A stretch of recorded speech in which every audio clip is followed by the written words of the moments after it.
감사합니다. 오늘 함께 나눌 말씀의 제목은 다 같이 해주겠습니다. 그럴수록 가정과 교회의 평안을 구하라. 아멘. 2020년 첫 주가 되었습니다. 우리 한 주간 동안 기도로 열라라는 주제를 가지고 특별 새벽 기도회를 하였습니다. 우리 이전보다 좀 더 성도들이 많이 나와서 함께 동참해 주신 것 같습니다. 우리 이전에는 이 기도가 상당히 공로적이었습니다. 얼마나 더 많이 금식하느냐, 얼마나 더 길게, 얼마나 더 다른 사람보다 특별하게 기도를 하느냐, 여기에 목숨을 걸듯이 기도를 했습니다. 그렇게 기도를 하면 하나님께서 나의 정성과 나의 모든 것을 보시고 하나님께서 응답을 주실 것이다. 이렇게 생각을 했죠. 그래서 내 기도가 공로적이었어요. 이것이 잘 됐다 이렇게 말할 수는 없지만, 그러나 그때가 좀 더 그리운 건 사실이에요. 지금은 너무 기도를 안 해. 그러니까 기도는 너무 필요한데, 너무 중요하고 해야 되는데 오히려 기도가 사라졌어요. 언제부턴가 교회에 기도의 불이 꺼졌고 새벽 기도 안 하는 교회들 많이 생겼습니다. 그리고 철야하며 기도하는 성도들은 별로 찾아볼 수도 없습니다. 1년에 우리 교회에서도 철야했다 이런 말을 들은 게 글쎄 몇 번이나 될까. 심지어 분명히 기도할 제목들이 있는 걸 제가 다 알고 있는데도 불구하고 그냥 안 하고 버티고 개기는 성도들이 많더라고요. 하나님 앞에 기도 안 해도 뭐 다 잘 될 거다 이런 마음을 갖고 있는 것 같아요. 여러분, 지난주에 제가 우리 함께 기도합시다 이렇게 우리 신년 송구영 신예배를 드리고, 그러고 난 다음에 한 주간 동안 제가 열심히 여러분들한테 그랬습니다. 월요일에는 예수님도 바쁘고 바쁜 일정 속에서도 새벽에 나가서 기도했습니다. 제가 그랬어요. 그죠? 바빠도 예수님 기도하셨어요. 정신없이 하루 종일 그 많은 사역들을 감당해내고도 새벽에 기도하시더군요. 그 기도는 또 다른 사역을 준비하는 시간이었어요.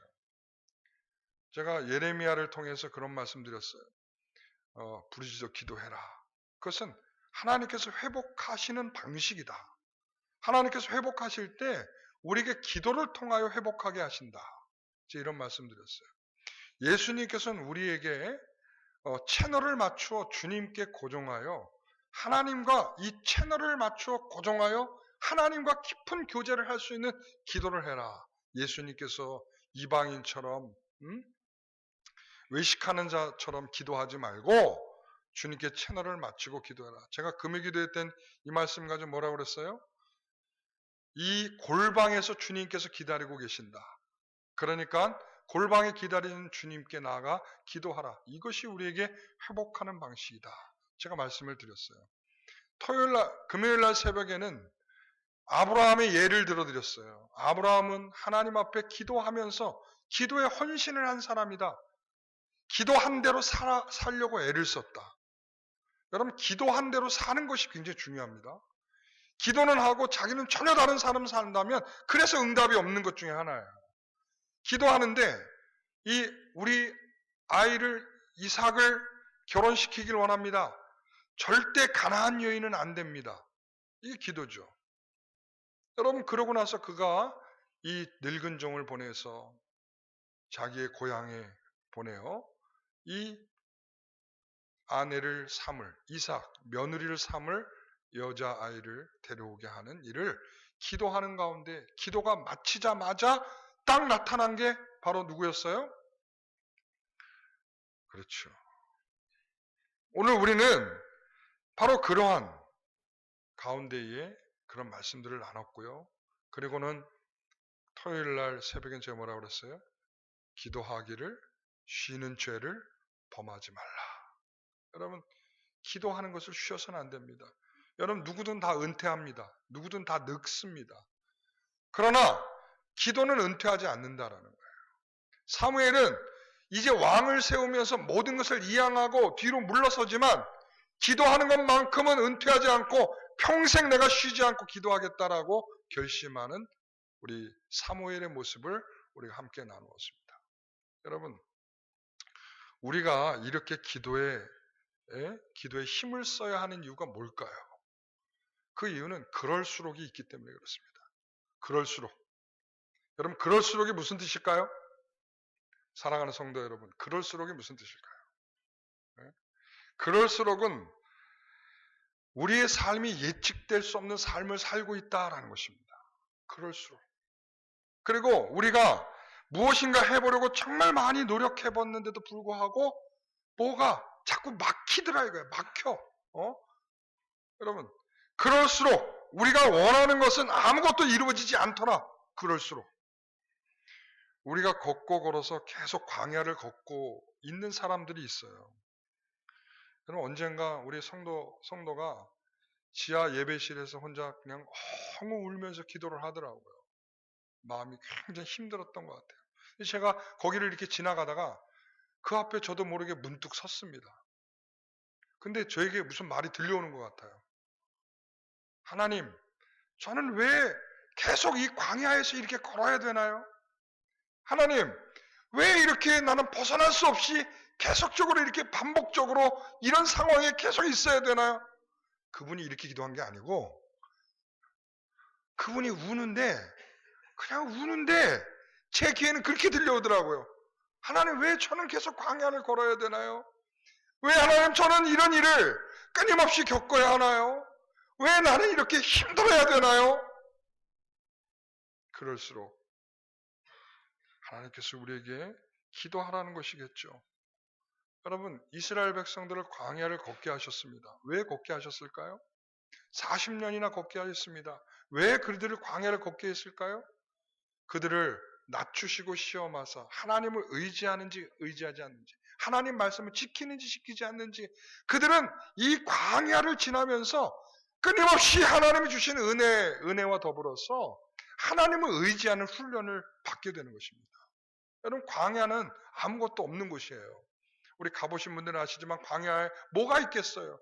가끔가다 풀 한 폭이 나는 경우는 있어요. 나무 하나 자라는 경우는 있어요. 그러나 그게 답니다. 여러분, 그 광야는 아무것도 없는 텅 빈 공간입니다. 여러분, 하나님께서 그 광야에 두시는 것은 아무것도 보이는 것이 없는 텅 빈 공간에서 누구를 바라보라고? 하나님을 바라보고 하나님을 의지하고 하나님을 목적 삼아서 가는 인생이 되라는 겁니다. 여러분, 광야에서 나오고 광야를 벗어나게 되면 수없이 많은 것들이 들어서 있잖아요. 예? 열심히 살다 보면 내가 이룬 집도 있고요, 내 직장도 있고요, 내 삶에 여러 가지 일들이 있단 말이에요. 그래서 하나님께서 그랬어요. 너희들이 이제 가나안에 들어가면 금도 많아질 것이요, 은도 많아질 것인데 너희들이 그렇게 되면 하나님을 잊어버리게 된다. 이렇게 말했어요. 그게 사람이에요. 텅 빈 공간에 있을 때는 하나님만 제가 바라보고 가겠습니다라고 그러는데 거기에 뭔가 들어서기 시작하면 거기에 유혹이 들어서고 미혹이 들어서고 거짓이 들어서고 여러 것이 들어서면 그 뒤에 계시는 하나님이 보이지 않아요. 그래서 광야를 충분히 연습을 해야 그래야 그 다음이 하나님 주시는 것인 줄 알게 돼요. 근데 이스라엘은 40년이나 그 훈련을 하고 들어갔음에도 불구하고 이게 안 되더라는 거예요. 이게 사람들이 가지고 있는 기본적인 성향이에요. 뭐가 좀 되면 그게 다 지가 잘나서 된 줄 알고 뭘 좀 얻으면 다 자기의 능력인 줄 알아. 여러분, 그래서 그럴수록이라고 하는 것은 저는 이렇게 표현하고 싶어요. 밑빠진 독이다. 그럴수록이 뭐라고요? 밑빠진 독이다. 밑빠진 독. 그러니까 아무리 채워도 막혀있지 않아. 그러니까 얼마나 헐떡증이 나겠어요? 얼마나 갈증이 나겠어요? 얼마나 계속적으로 갈구함이 나타나겠어요? 부어도 끝이 없어. 그럴수록은 우리가 어떻게 해서 해보려고 힘써봤지만 우리의 한계를 느끼게 되는, 여러분 보세요. 시한부 선고를 받은 사람은 당신 1년만 삽니다. 그러면 그 1년밖에 안 남은 한계가 얼마나 자신을 짓누르겠어요.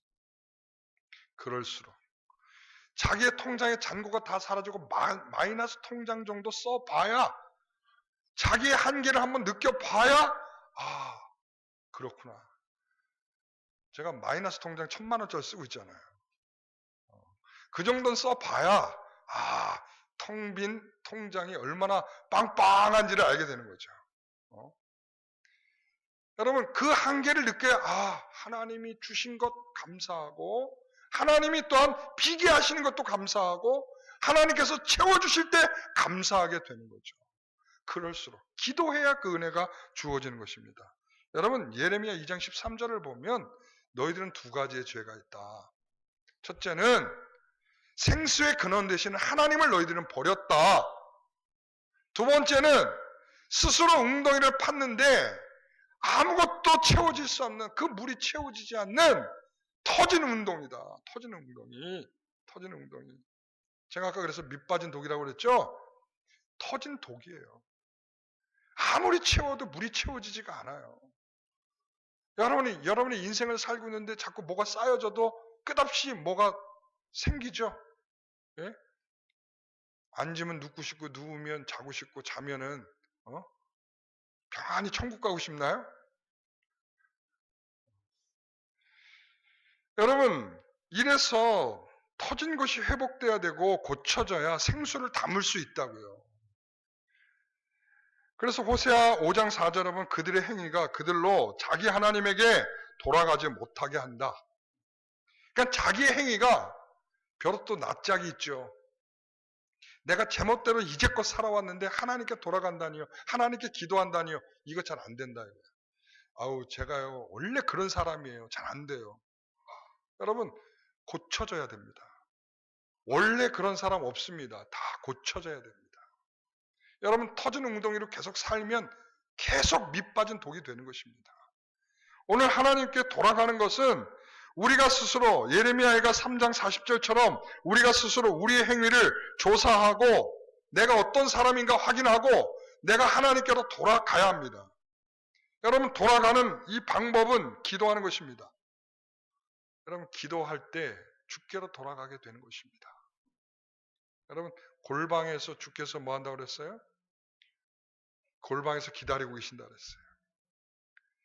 은밀히 나를 찾아와 주기를, 은밀히 사랑하는 그 속삭임을 말해주기를 우리 주님께서 기다리고 계십니다. 우리가 주님께 채널을 맞추면 하늘에 계신 아버지요라고 하는 그 순간에 우리 하나님께서는 이 고백과 함께 내 자녀에 대하여 내가 구하기도 전에 하나님이 주실 것을 이미 다 알고 계신 그 아버지께서 우리에게 주시게 될 줄 믿습니다.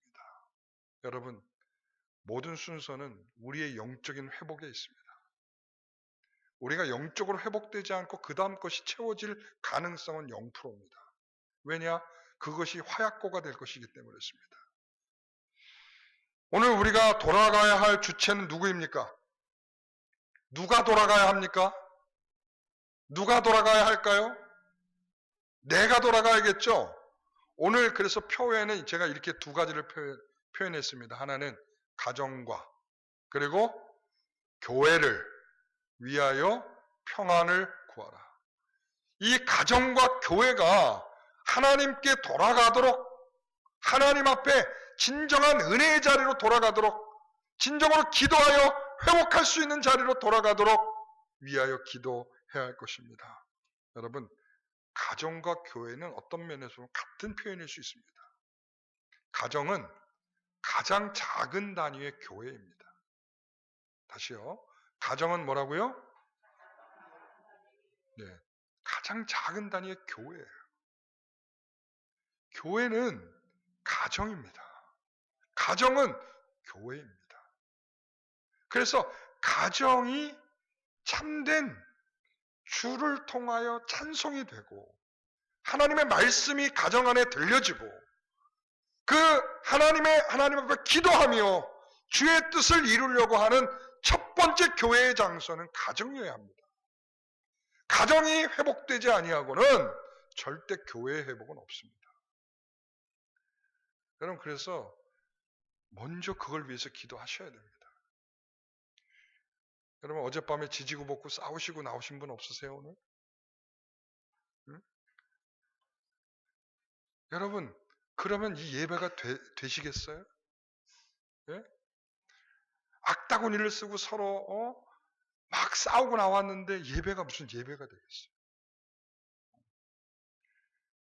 제가 항상 우리 집사람하고도 항상 금요일 날은 휴전이에요. 금요일 날부터는. 그래야 토요일이 되고 그래야 주일이 되니까. 잘 안 싸워요, 사실은. 이제는 그렇게 막 싸울 시간은 좀 지난 것 같아요.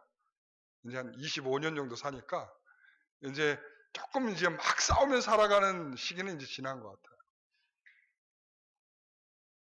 여러분, 가정이 다툼과 분쟁이 많은데 어떤 예배가 될 수 있겠습니까? 가정이 지금 심란한데 지금 무슨 예배가 여기서 드려질 수 있겠습니까? 예? 가정에서 자식이 힘들게 부모의 속을 썩이고 있는데 어찌 예배가 지금 될 수 있겠습니까? 가정이 평안하기를 소원합니다. 가정이 교회가 되기를 소원합니다. 그 교회가, 가정이 그렇게 교회가 된 그 가정들이 나와서 참된 교회를 이룰 때 그것이 교회인 것입니다. 오늘 저는 이 6절의 말씀이죠. 예루살렘을 위하여 평안을 구하라. 예루살렘을 사랑하는 자는 형통하리로다.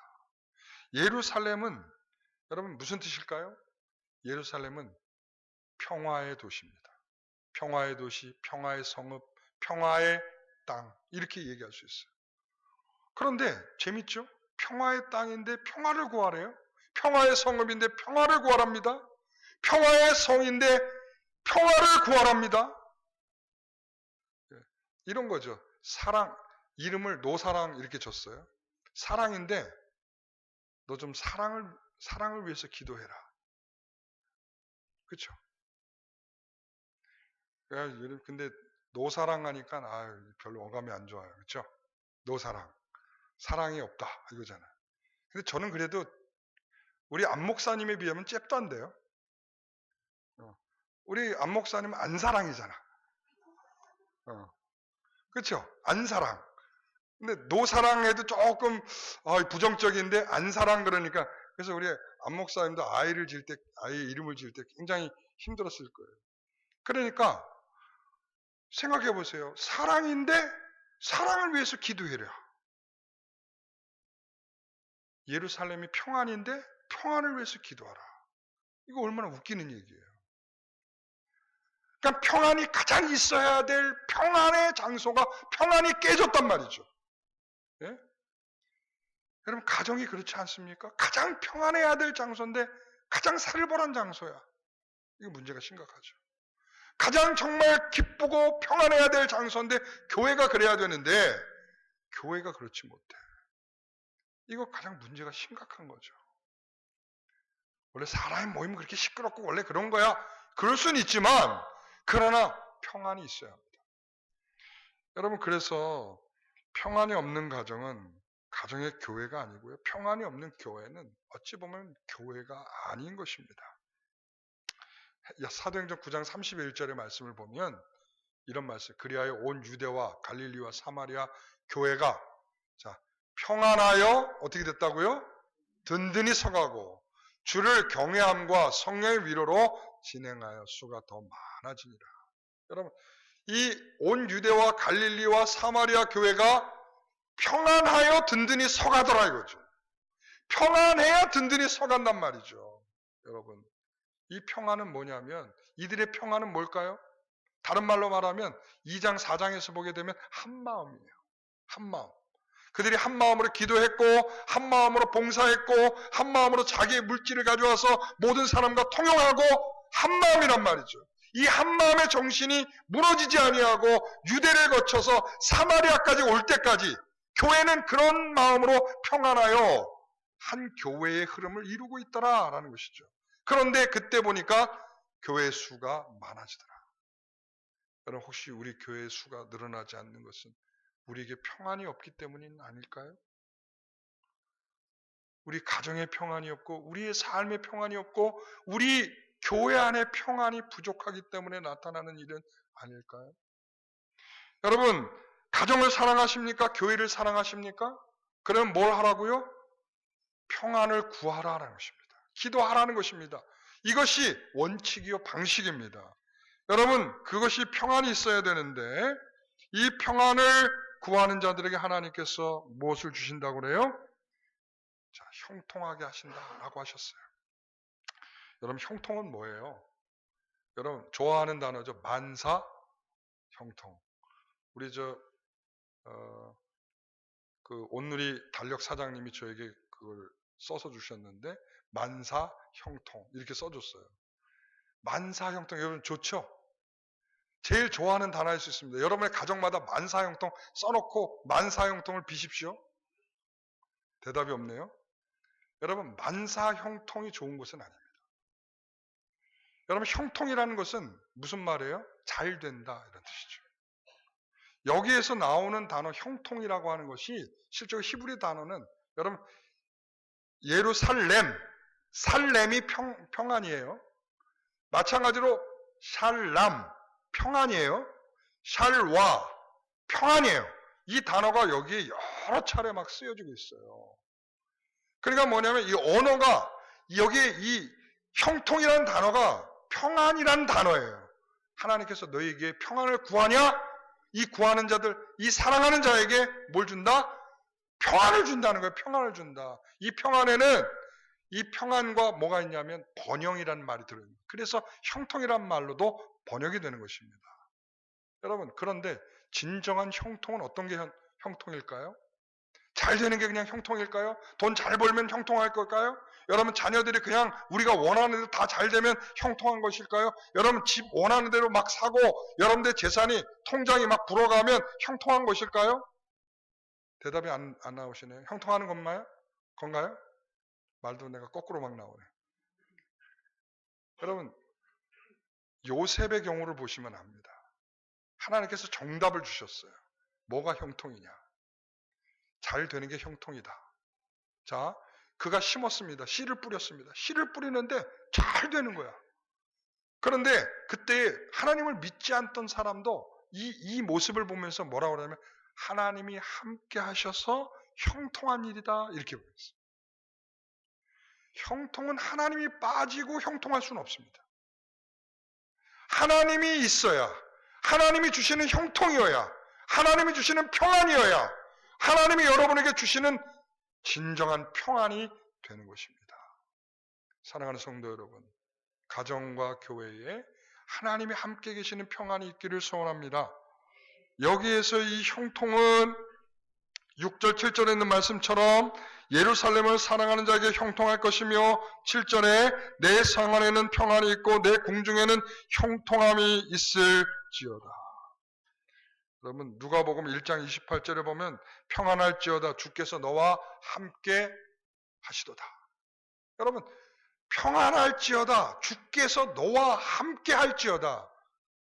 전 여러분들에게 이렇게 선포하기를 원합니다. 주께서 여러분과 함께 하길 소원합니다. 여러분 주께서 함께 하셔야 여러분 평안한 것입니다.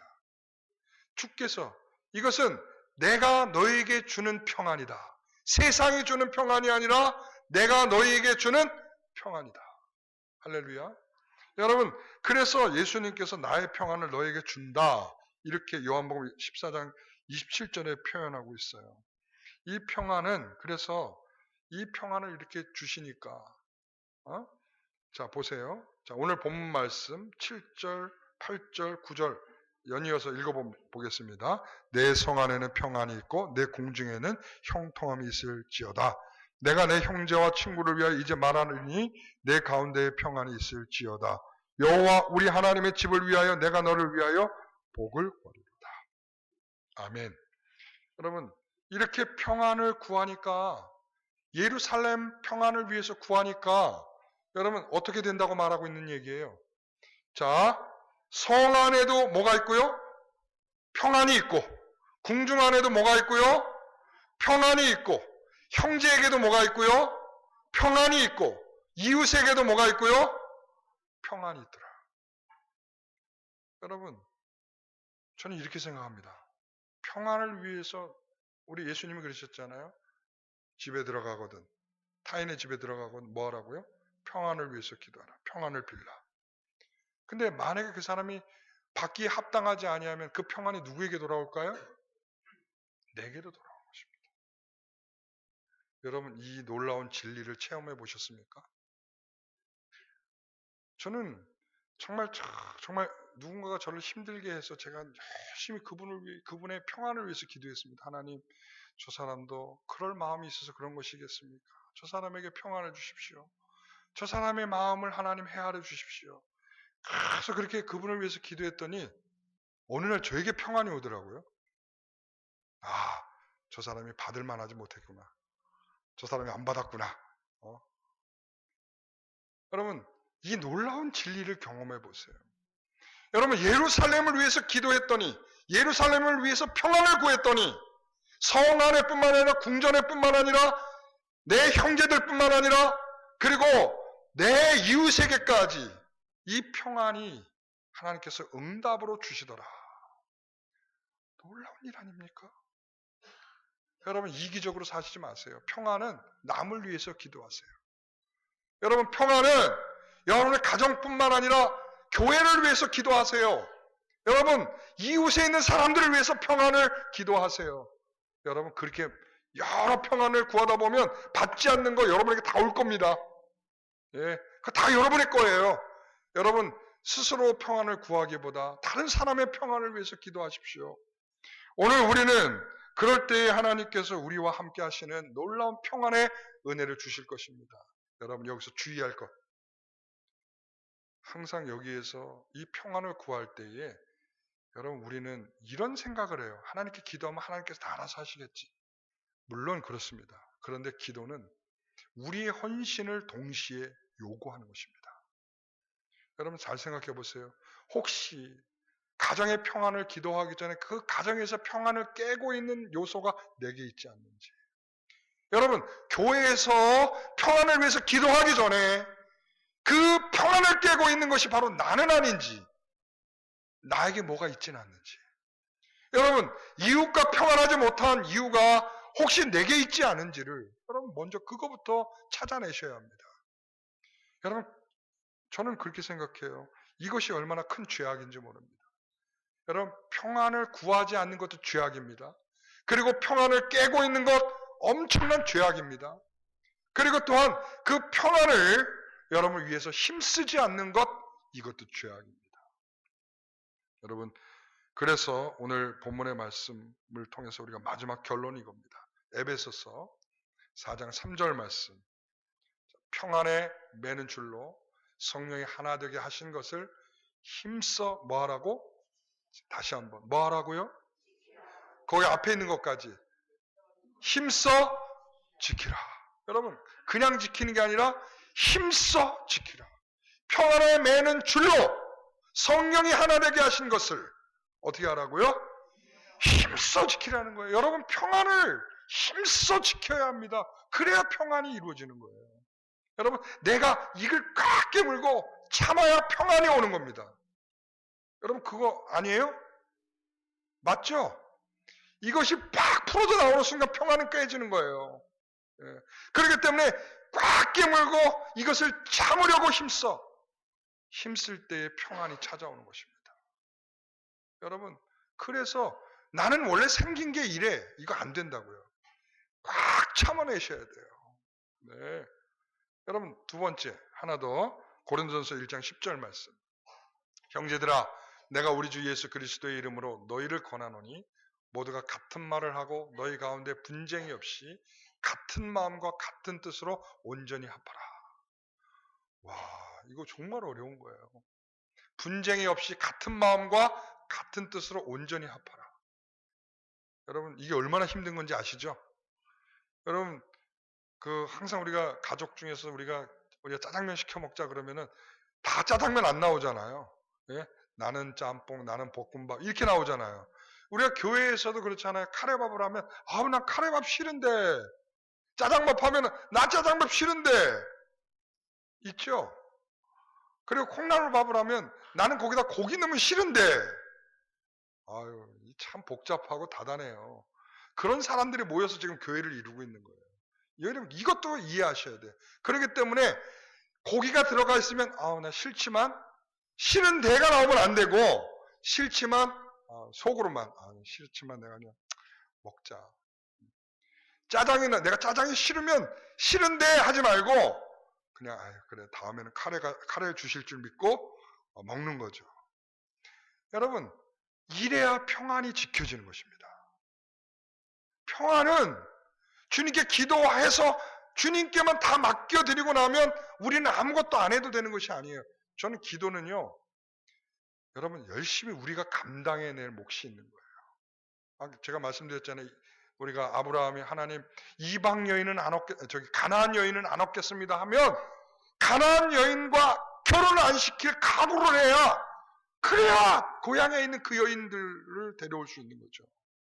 나이가 이제 40이 돼가니까 하나님 어쩔 수 없었어요. 이게 아니란 말이에요. 끝까지 내가 이것을 각오하고 지켜내야 그 기도가 성취되는 거예요.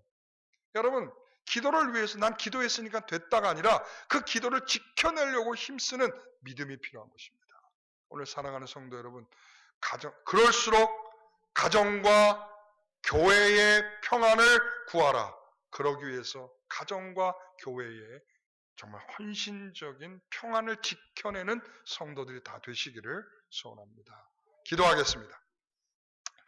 하나님 아버지 감사합니다. 주의 말씀을 따라 우리가 이 말씀이 우리에게 심기어 참된 성도가 되기를 소원합니다. 아버지 하나님, 듣는 이마다 평안을 구하게 하시고 그 평안이 가정과 교회로 충만케 하옵소서. 감사함이 예수님의 이름으로 기도하옵나이다. 아멘.